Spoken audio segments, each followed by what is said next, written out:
eu gostaria já de passar a palavra para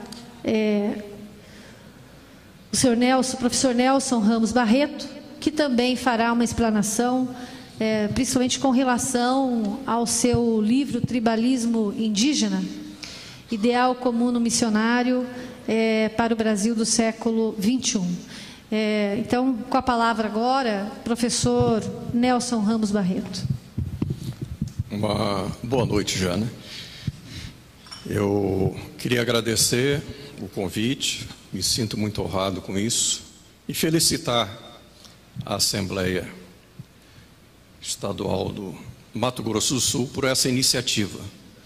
Como disse o senhor Lourenço, acho que a primeira Assembleia que realiza esse trabalho e que vai ter repercussão nacional. Depois dessa exposição fundamentada e detalhada do senhor Lourenço Carrasco, fica até difícil de falar novamente, mas eu espero trazer algum contributo para os senhores deputados, para essa CPI, com o material que eu trouxe. É muito, quase uma coincidência, que eu estive lá na Raposa Serra do Sol, em 2008, quando foram passadas as portarias aqui da demarcação de terras indígenas. Eu me lembro até hoje que eu estava entrando na sala do governador para entrevistá-lo, e ele apresentou o primeiro documento, disse: olha, o senhor está vindo aqui para Raposa Serra do Sol, mas olha o que está acontecendo já em Mato Grosso do Sul, que será o próximo estado.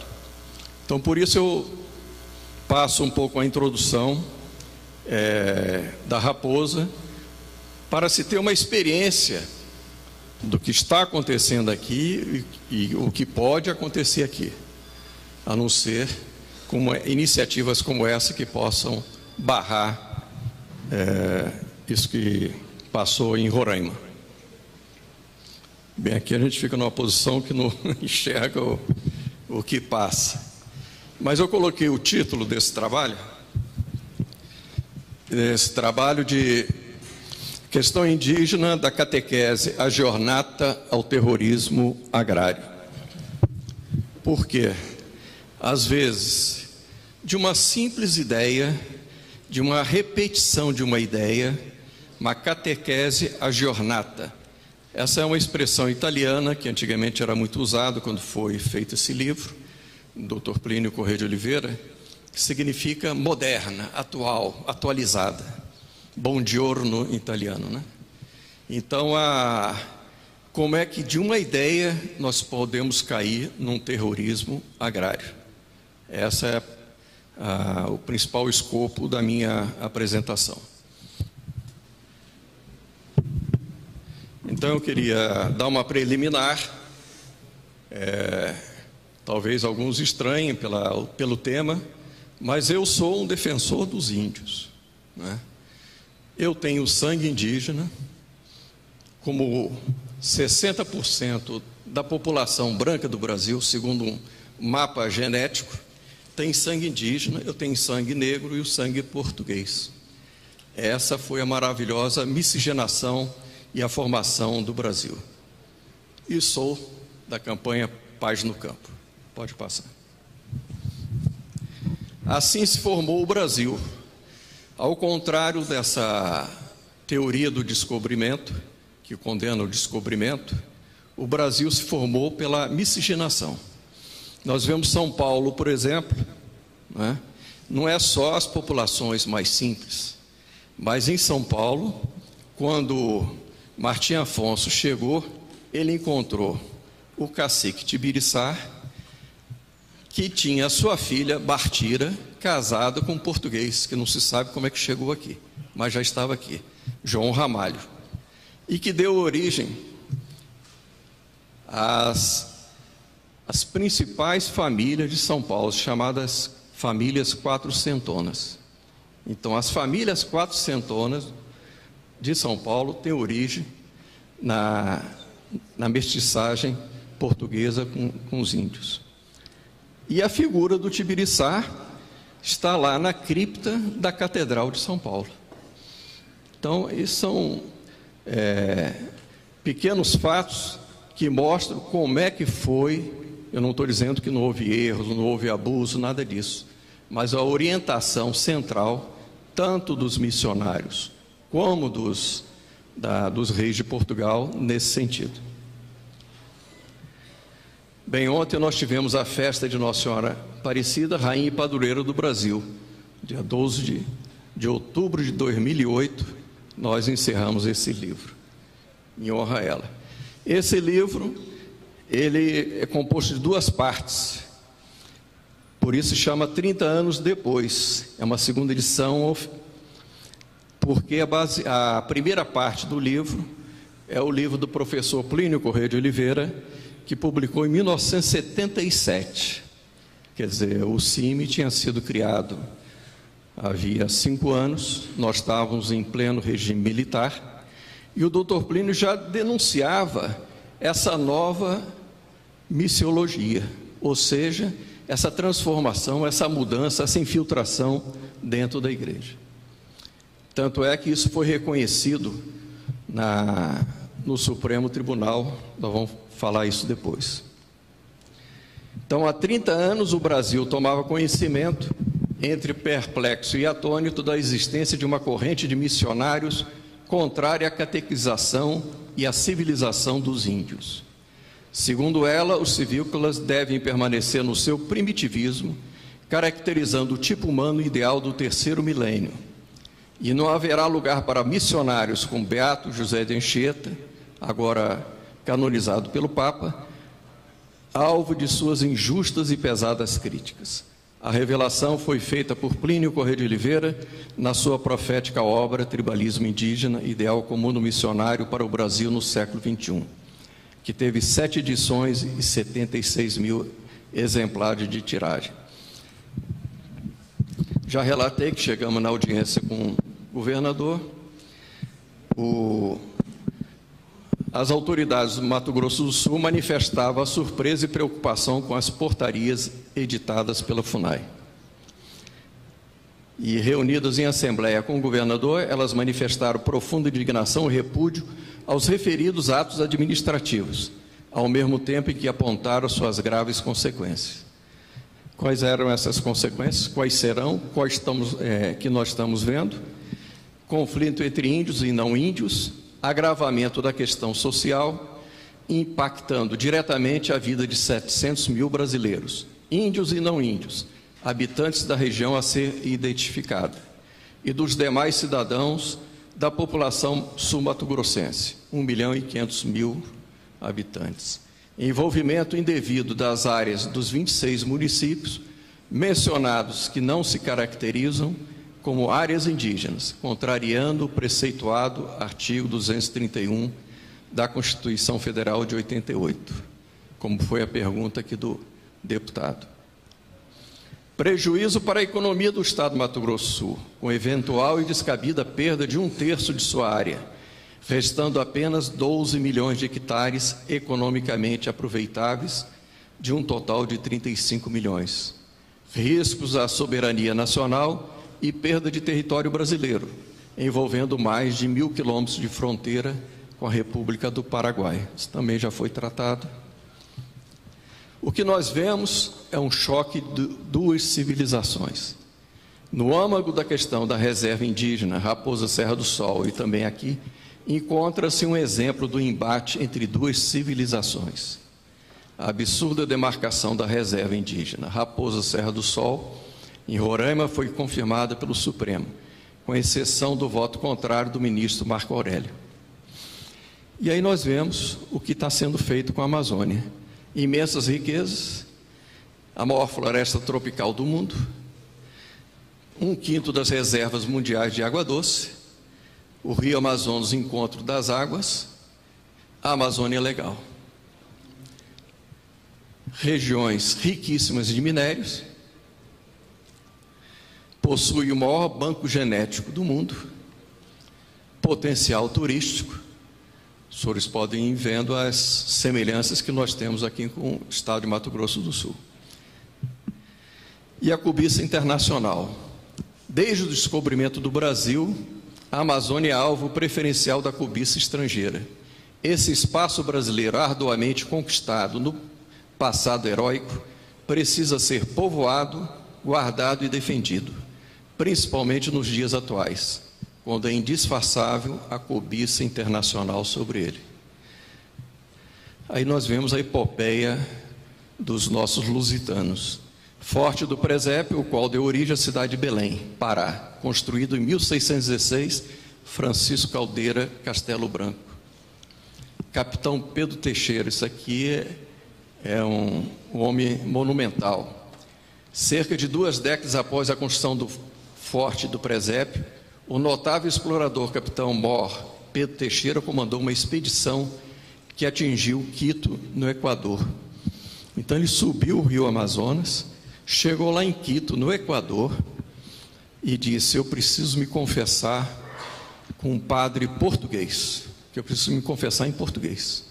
Aí acharam um franciscano português, ele disse: o senhor volta para Lisboa e registra em cartório todo o mapeamento do que nós fizemos, porque eu não sei se na volta ainda vou voltar com vida.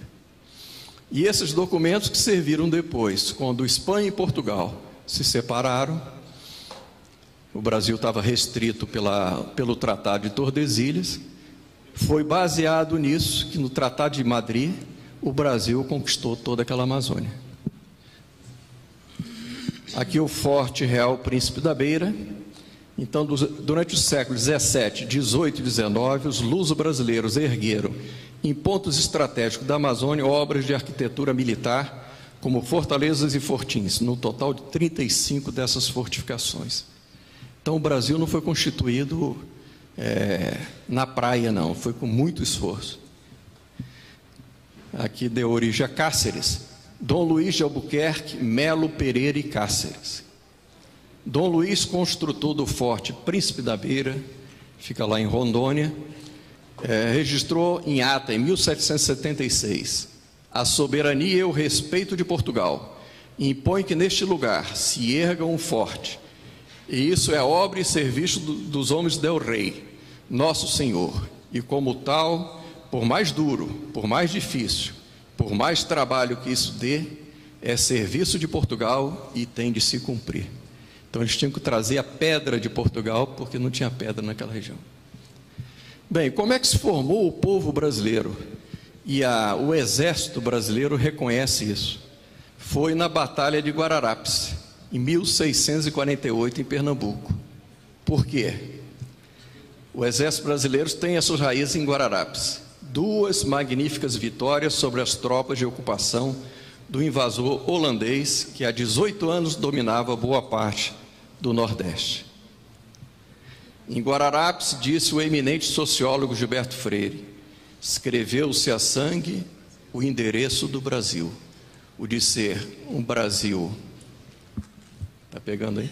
Verdadeiramente mestiço na raça e na cultura.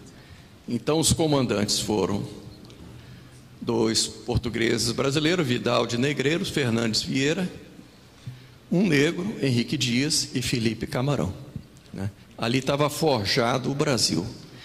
E todos eles podem receber a comenda da nobreza portuguesa. Assim foi forjado o Brasil. Agora nós vivemos essa ameaça, um conflito de raças e uma divisão de nações. Isso foi a declaração do general Heleno, quando era comandante da Amazônia. Essa é uma questão que extrapola o componente militar. A cobiça internacional não se manifesta por ações explícitas de força. Ela age de forma subreptícia, pouco transparente e dissimulada. Fica difícil de entender porque pouquíssimas ONGs dedicam-se a socorrer a população nordestina, enquanto centenas delas trabalham junto a populações indígenas. Algumas, ao que parece, investem milhões de dólares na região. É a pergunta que ele faz. e disse: a política indigenista é lamentável e caótica. É só ir lá ver as comunidades indígenas para ver que essa política é lamentável, para não dizer caótica, disse Heleno durante palestra no Clube Militar no centro do Rio. Pela primeira vez estamos escutando coisas que nunca escutamos na história do Brasil. Negócio de índio e não índio. No bairro da Liberdade, em São Paulo, vai ter japonês e não japonês? Só entra quem é japonês? Como um brasileiro não pode entrar numa terra porque é uma terra indígena? Isso até um general em Roraima foi proibido de entrar numa terra indígena. Agora a advertência do ex-deputado, agora ministro da Defesa, Aldo Rebelo, do Partido Comunista, que foi presidente da Comissão de Relações Exteriores e Segurança Nacional da Câmara. Aldo Rebelo integrou uma comitiva de deputados que visitou Roraima e conheceu de perto a realidade das reservas indígenas. A demarcação contínua da reserva Raposa Serra do Sol foi um erro geopolítico do Estado brasileiro. Então, o Supremo pode cometer erros, o governo brasileiro também. É alarmista falar de cobiça internacional sobre a Amazônia? Ele responde: as manifestações em favor da submissão da Amazônia a uma espécie de tutela internacional só podem causar repulsa aos brasileiros com um mínimo de dignidade.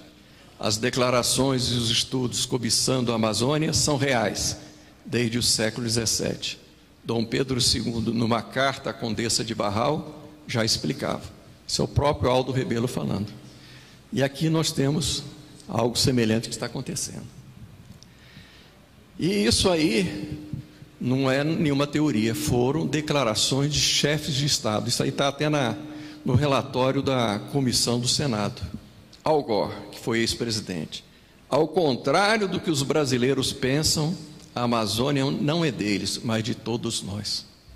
Quer dizer, vê se um de nós fosse lá e dissesse: não, uma rata... A Flórida não é deles.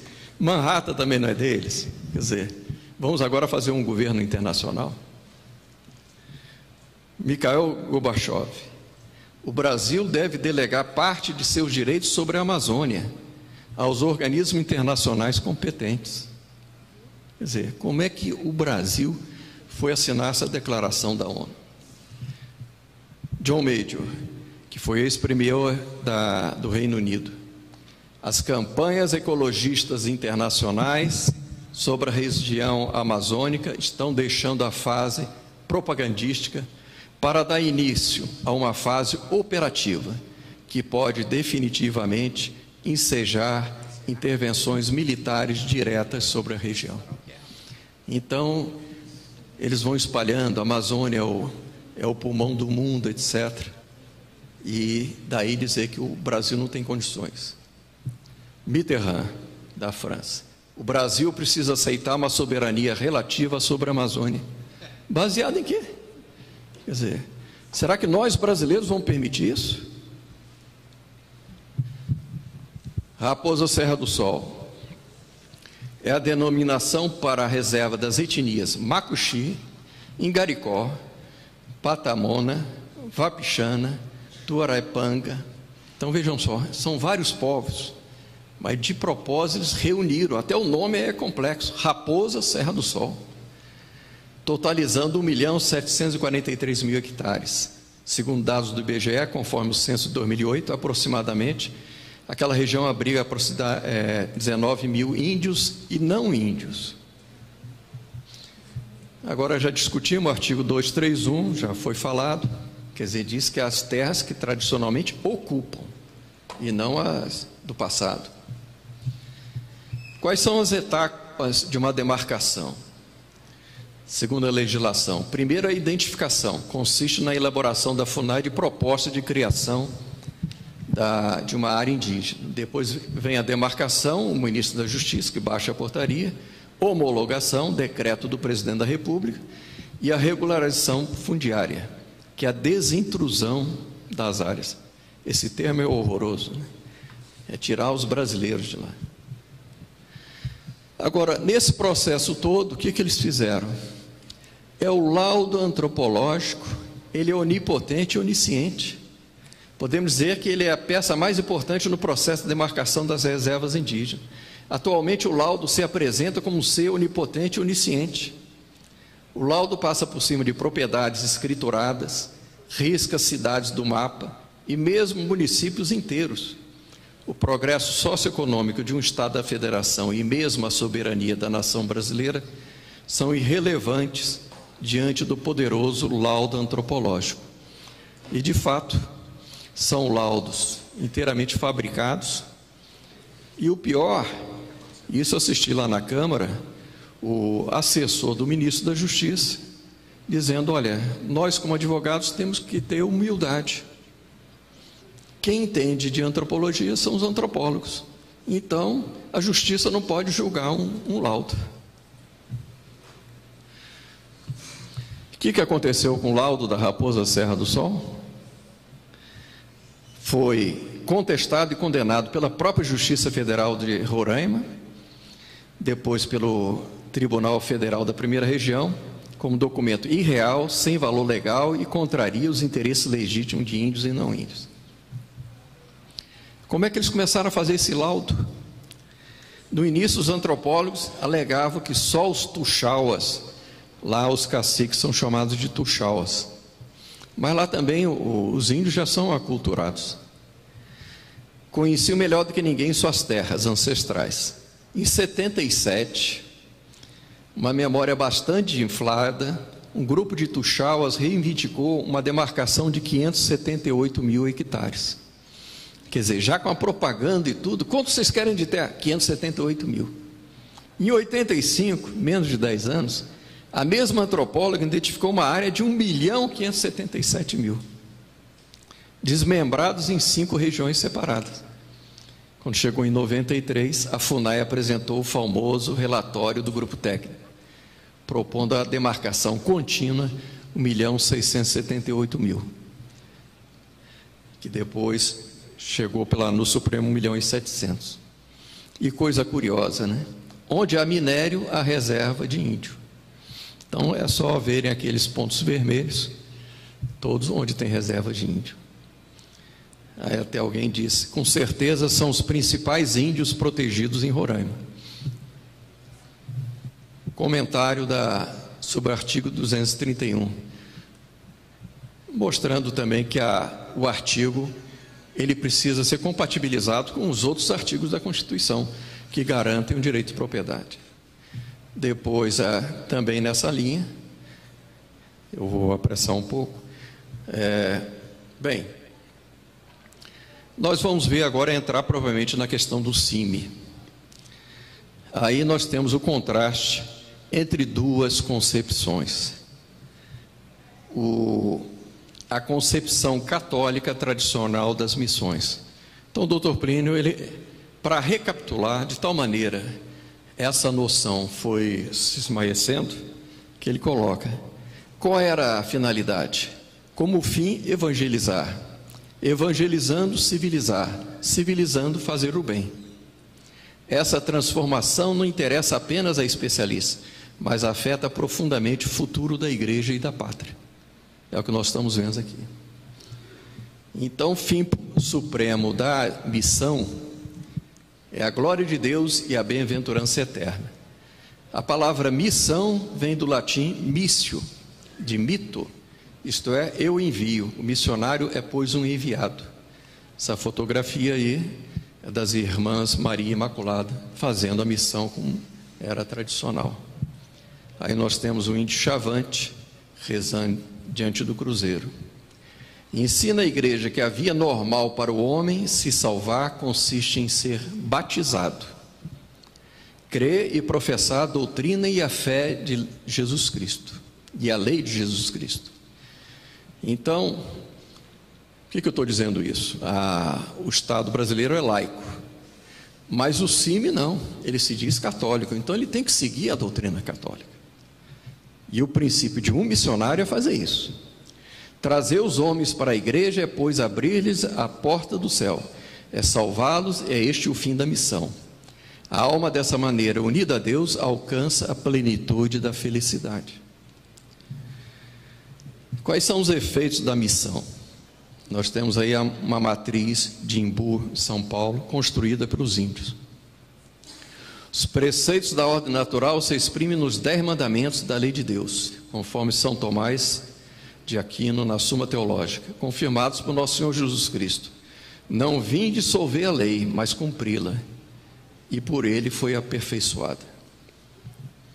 Aqui nós temos o crucifixo dessa mesma igreja, feito por artistas indígenas. A grandeza e o bem-estar dos povos. Daí decorre que a lei de Deus é o fundamento da grandeza e do bem-estar de todos os povos. Esse é o livro de Santo Agostinho, que ele mostra como é que o cumprimento desses 10 mandamentos, nós vamos ter uma civilização quase que perfeita. Cristianizar e civilizar são, pois, termos correlatos. É impossível cristianizar seriamente sem civilizar. Então, quando vieram os missionários, eles tinham isso em mente. Eles iam evangelizar, mas também civilizar. E com isso, eles se tornarem pessoas, como hoje tem, doutores, etc., para poderem competir na nossa sociedade. O contato com Jesus Cristo é persuadi-los de que se libertem das superstições e dos costumes bárbaros, que os escravizam em sua milenar e infeliz estagnação. Em consequência, é civilizá-los. Aqui é o Cristo da ressurreição de Itaquaquecetuba, em São Paulo também. Então, o índio tem a liberdade dele continuar como está, mas o sucesso do missionário vai ser justamente ele aderir à lei, o Evangelho de nosso Senhor Jesus Cristo.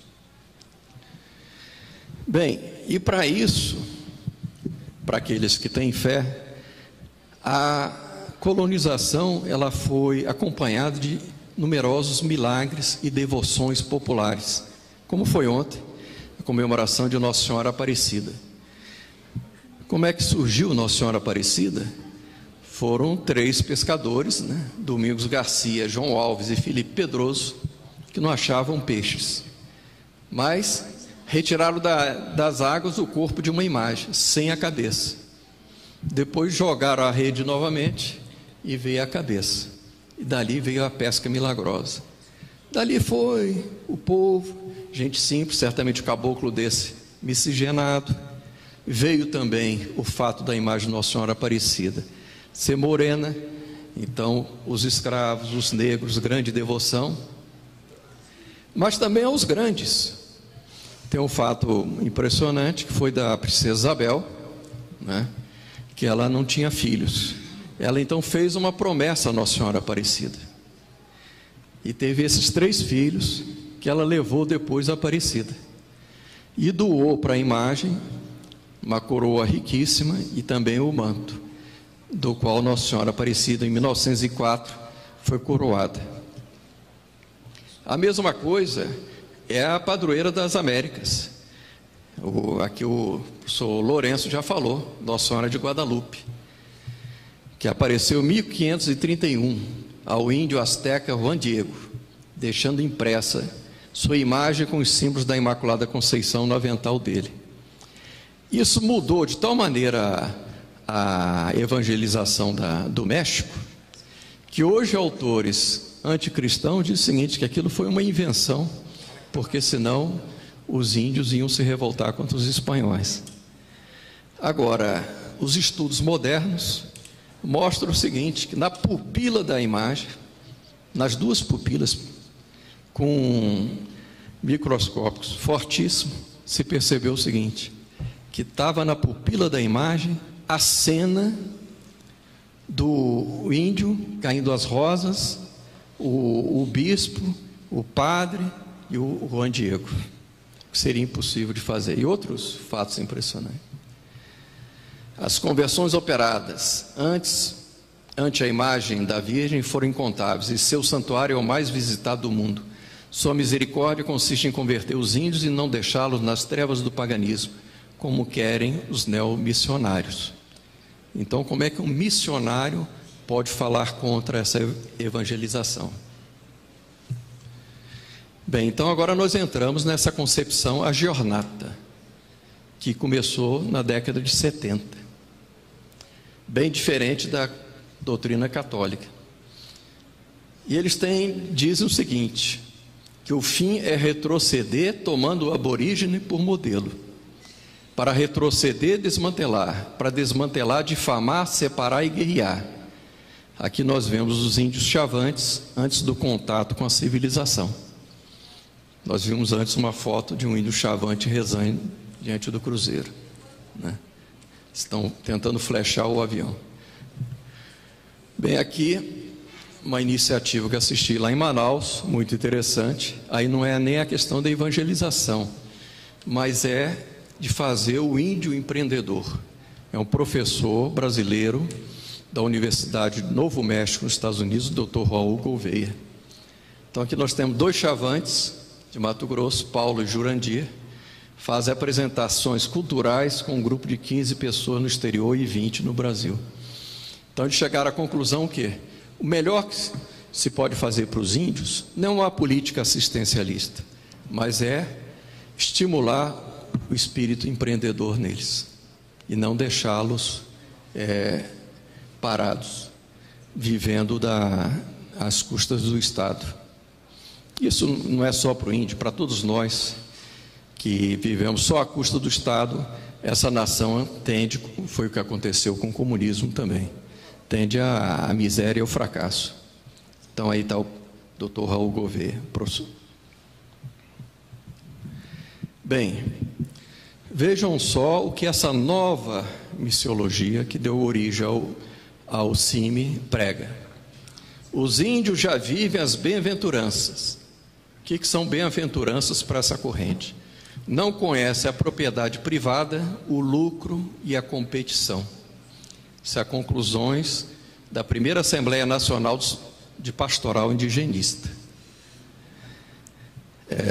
Os índios ainda não estão corrompidos por esse sistema em que vivemos. A igreja precisa trazer uma esperança real para o oprimido. Olha o linguajar. Eram irmãos, tinham tudo em comum. Essa tem até uma música, né? De fato, a primeira comunidade cristã em Jerusalém tinha a propriedade em comum, mas não tinha nada de comunismo. Primeiro porque não era obrigatório, a pessoa doava o que queria. É o caso famoso de Ananias e Safira, né? Mas mesmo essa experiência não deu certo. São Paulo apóstolo tinha que levar ajuda para eles. Por quê?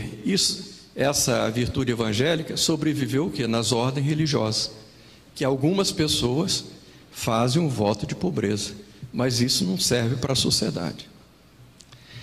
Então diz o seguinte: não conhece a propriedade privada, o lucro, a competição, possui uma vida essencialmente comunitária em equilíbrio perfeito com a natureza. A gente sabe que não é verdade. Não são depredatórios, não atentam contra a ecologia, vivem a harmonia. As comunidades indígenas são uma profecia futura para esse jeito novo de viver, onde o mais importante é o homem.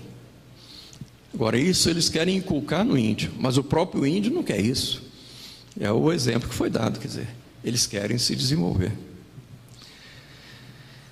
2 mandamentos da lei de Deus, o 7º, não roubar, e o 10º, não cobiçar as coisas alheias, garantem um direito de propriedade. Mas o que é uma sociedade humana sem propriedade privada, sem lucro e sem competição, se não uma sociedade comunista? Ele não chega a dizer, mas é isso. Outra pergunta: as bem-aventuranças foram ensinadas por nosso Senhor Jesus Cristo como a quintessência do cristianismo. Se os índios as possuem, qual a necessidade da presença dos missionários entre eles? Então, se ele já tem a bem-aventurança, o que o missionário está fazendo ali? Vejam outra contradição. Eles estão com outra intenção. O finado Dom Tomás Balduino: a terra é para ele, o índio, como a nossa pátria, ou mais do que isso, que afinal de contas é essa história de pátria. Então ele já condena a noção de pátria. É peça de sua vida, é ligação do grupo ao seu passado, aos seus antepassados. Pois bem, ele e os índios vivem uma vida diferente. Eles vivem uma vida em comunhão com a natureza. Eles vivem uma vida em comunidade, de respeito mútuo. Eles vivem uma perfeita distribuição de bens entre si, sem acumulação. Quer dizer, eles querem ver o comunismo nos índios, mas não é isso. Eles vivem o primitivismo. Tanto é que quando eles conhecem a sociedade, eles querem, usufruir do desenvolvimento. Tem um inglês que diz isso, a idade da pedra não acabou por falta de pedra, é porque as pessoas conheceram outros. Bem, eles dizem que os índios são modelos para a nossa sociedade. As comunidades indígenas devem ser recebidas como evangelizadoras, para que se tornem modelo à nossa sociedade, que muito tem a aprender com elas. Muita coisa aprendemos mesmo.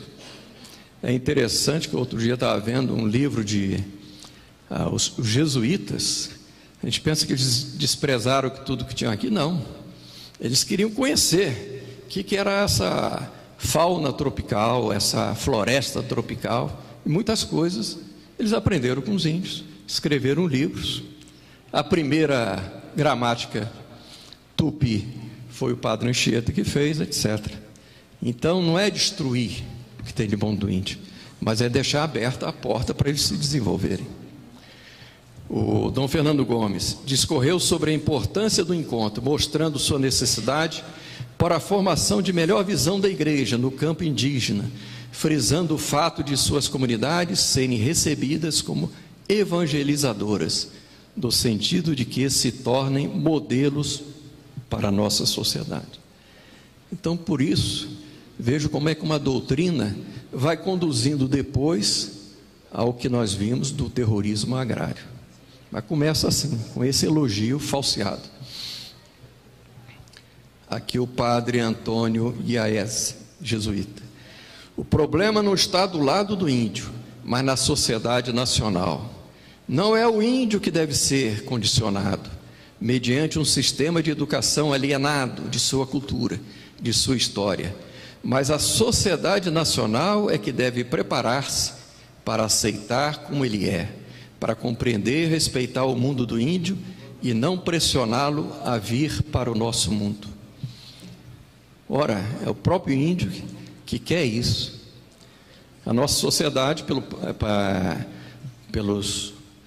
pecado e várias deformações, tem muitos erros, mas mesmo assim ainda é fruto da civilização cristã. E concluem: a evangelização não é necessária.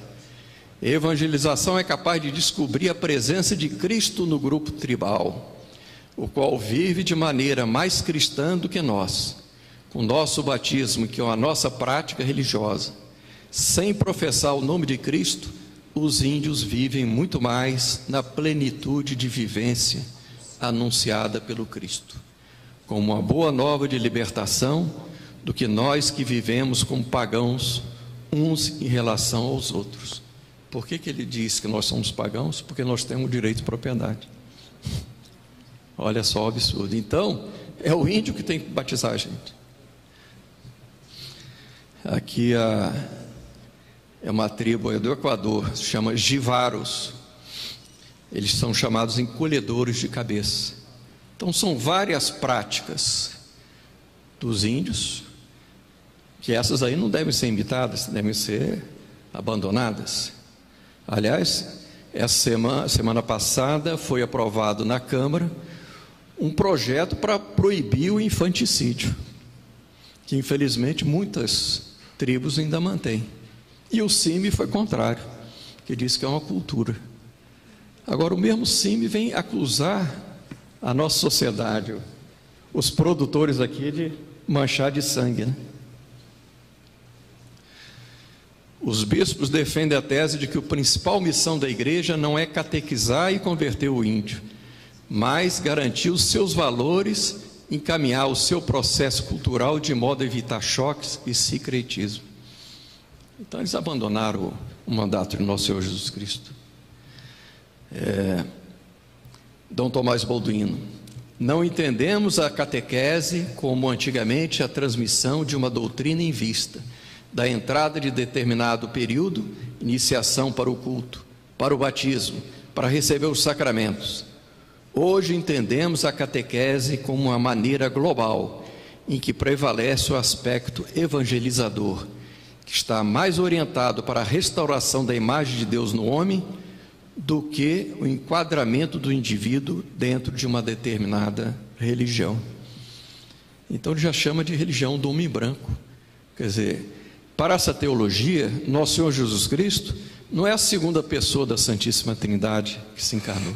Não, era um revolucionário que veio à Terra para libertar os oprimidos. E por isso, eles menosprezam e condenam o trabalho de São José de Anchieta. E termina dizendo que são verdadeiros evangelizadores do mundo. Nós, os missionários, não vamos a eles como quem leva uma doutrina ou uma evangelização que o Cristo nos trouxe e confiou, e que nós revestimos com ritos civilizados e cultos, mas vamos a eles sabendo que o Cristo já nos antecedeu no meio deles. Como é que pode chamar uma pessoa dessa um missionário? E que lá estão as sementes do verbo. Temos a convicção de que eles vivem o evangelho da boa-aventurança e de que por isso se impõe a nós uma conversão às suas culturas, sabedoras de que a boa nova do evangelho se encarna em qualquer cultura, e a partir dos mais marginalizados e oprimidos ela se torna boa nova, universal, com valor da profecia para todos os homens. Ora, a igreja, ela teve a capacidade de assimilar os vários povos, sem acabar com sua cultura, mas acabando com seu paganismo. Esse é o papel da evangelização da igreja. E é interessante a gente notar, a gente vai no Japão, tem uma Nossa Senhora com os olhos puxados, né? Nossa Senhora de Guadalupe é uma fisionomia de índio, né? Então a igreja vai se adaptando. Não se trata de acabar com os índios, mas é de trazer o evangelho do nosso Senhor Jesus Cristo. Bem, e aqui, esse é um congresso que houve da CPT, agora em julho, em Rondônia, que eles traçaram a nova política deles, que é justamente a política dos territórios. Eles dizem que a reforma agrária fracassou para eles. Então, o congresso da CPT, realizado em Porto Velho, agora dia 12, 17 de julho último, uma rotação se esboçou claramente no sentido de adotar uma ação ecológico-tribalista, tática hoje em moda nas esquerdas. O grande inimigo a ser enfrentado é o capitalismo. Assim, a direção da CPT procura acertar o passo com aqueles que já fizeram anteriormente essa rotação, como o ex-Frei Boff, Frei Beto e outros do gênero. A atividade revolucionária seria transferida agora para a chamada territorialidade, isto é, promover territórios autônomos no Brasil. Isso é a declaração deles. Seja para índios, seja para quilombolas, seja para camponeses, enquanto unidade política e social, a nação brasileira explodiria. Bem, então eu termino com a sentença do ministro Marco Aurélio, que ele diz que, no seu voto, ressaltou a previsão acertada do grande líder católico, fundador da revista Catolicismo. O Sr. Lourenço falou que o artigo 231, não foi ele que falou, foi o Dr. Clóvis Ramalhete. Alguns leram, sim. E o Dr. Plínio foi um dos que leu. Também vale registrar que, em 87, o professor Plínio Corrêa de Oliveira, autor de Tribalismo Indígena, diante dos trabalhos de elaboração da Carta de 88, advertiu, e são palavras do Marco Aurélio, ministro Marco Aurélio: projeto de Constituição a adotar-se em uma concepção tão hipertrofiada dos direitos dos índios abre caminho a que se venha a reconhecer aos vários agrupamentos indígenas uma como que soberania diminute rationes, uma autodeterminação, segundo a expressão consagrada. o livro Projeto de Constituição Agostinho País.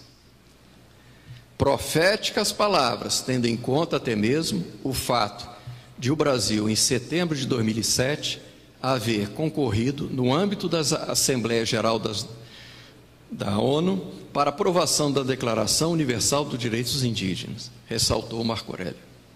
O que resultará dessa fatídica decisão?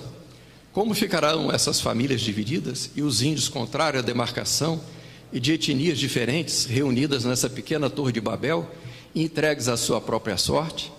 E se amanhã vier a faltar arroz nas nossas mesas, principalmente lá em Roraima, que era produtor de arroz? Houve famílias, um senhor de quase 100 anos, que era casado com uma indígena, teve que sair da reserva, dividindo a família, dividindo a sociedade. Diz a sabedoria do caboclo do nosso lendário Pantanal aqui, ao observar a natureza: a sucuri pode comer o boi, mas depois não anda. Me disseram que é um dito daqui, né? Então, eu acho, quer dizer, nós prevemos, e essa iniciativa aqui da Assembleia Legislativa, um passo importante para frear essa divisão nacional, divisão da sociedade e também o prejuízo para os próprios índios.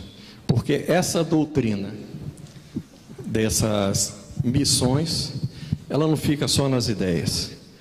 Eu não tenho provas, eu ouvi dizer que pessoas têm, né? Mas a doutrina já é um incitamento contra o direito de propriedade e contra a nossa civilização. E se nós não reagirmos, as gerações futuras poderão dizer: os senhores não foram dignos dessa nação que receberam dos seus antepassados. E com isso encerro minhas palavras. Obrigada, professor Plínio Ramos Barreto. Eu gostaria, antes mesmo de passar para a leitura da ata, eu gostaria de perguntar se algum deputado gostaria de fazer algum questionamento.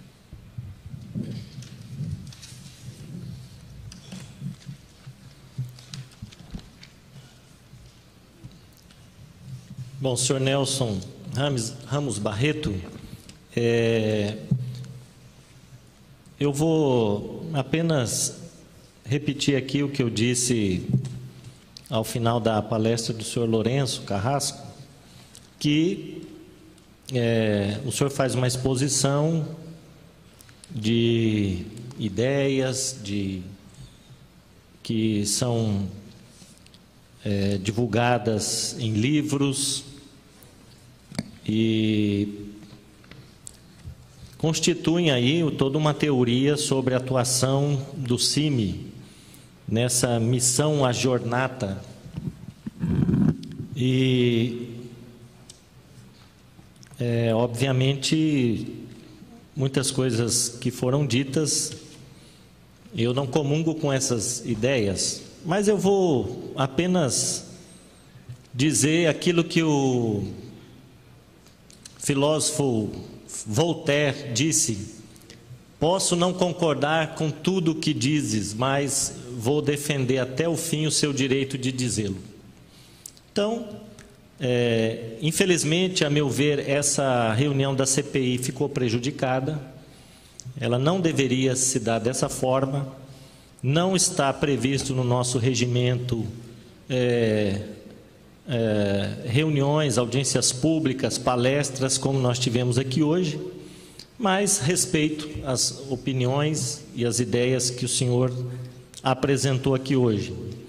Para cumprir o meu dever como membro da CPI, só faria uma pergunta: como esta CPI foi instalada na Assembleia Legislativa para investigar a atuação do CIMI no estado de Mato Grosso do Sul, para investigar denúncias de que o CIMI incita e financia invasões de propriedades rurais, eu perguntaria a Vossa Senhoria se o senhor tem conhecimento e tem provas de que o Conselho Indigenista Missionário incita estimula e financia invasões de terras aqui no Mato Grosso do Sul?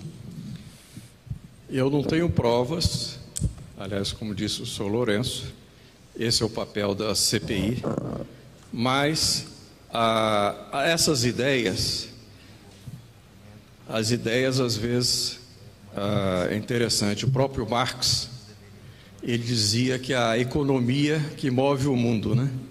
Mas ele passou a vida dele todo fazendo ideologia, porque ele sabia que eram as ideias que movem o mundo. É claro que tem sua repercussão econômica. Tem até uma famosa carta da mãe do Marx, né? Que ele estava sempre pedindo dinheiro para a mãe, né?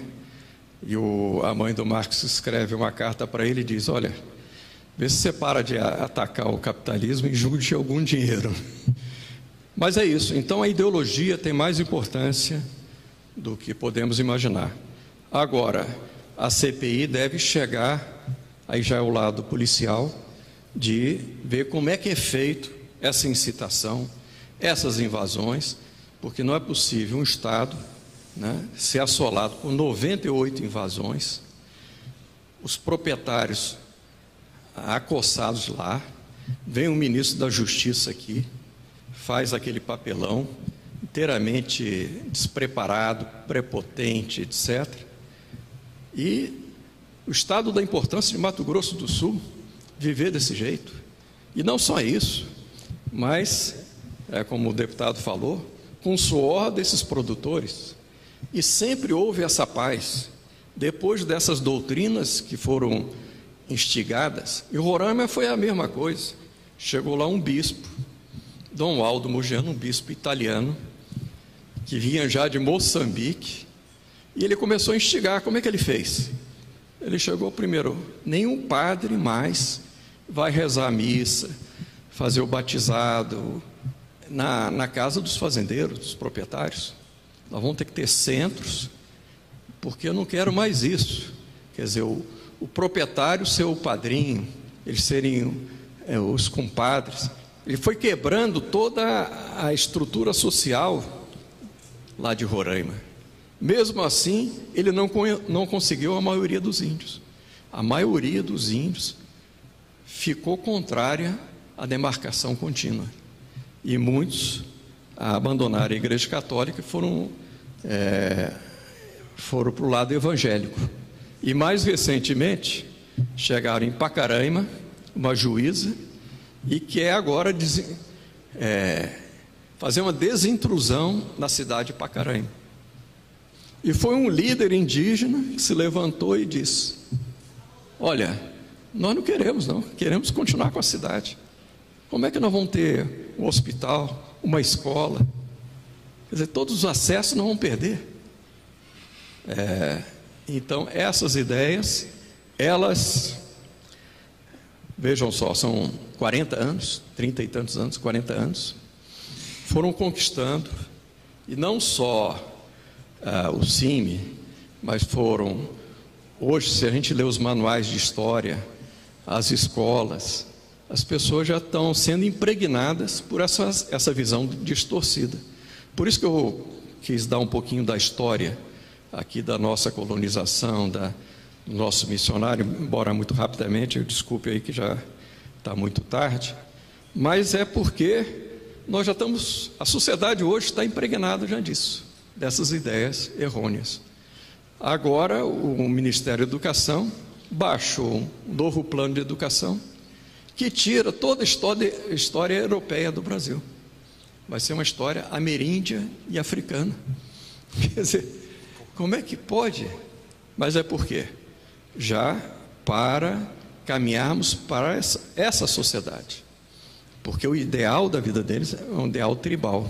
E como pode uma organização católica, missionária, pregar o contrário da doutrina da igreja? Era isso. Eu agradeço também o respeito do deputado, que ouviu, eu imagino, pelas ideias do senhor, que não combina com isso. Mas eu até me restringi a isso, é mostrar a contradição entre o catolicismo e os novos missionários. Eles podem ter essa ideia, O CIMI pode ter essa ideia, mas ele não pode dizer que é católico. Ele precisaria antes abandonar a fé católica. Bem, obrigada, professor Nelson Ramos Barreto. Obrigado pela sua contribuição e pelas informações que o senhor nos traz. Parabéns e que possa continuar fazendo esse trabalho e, claro, a cada dia mais conhecendo e adquirindo conhecimento,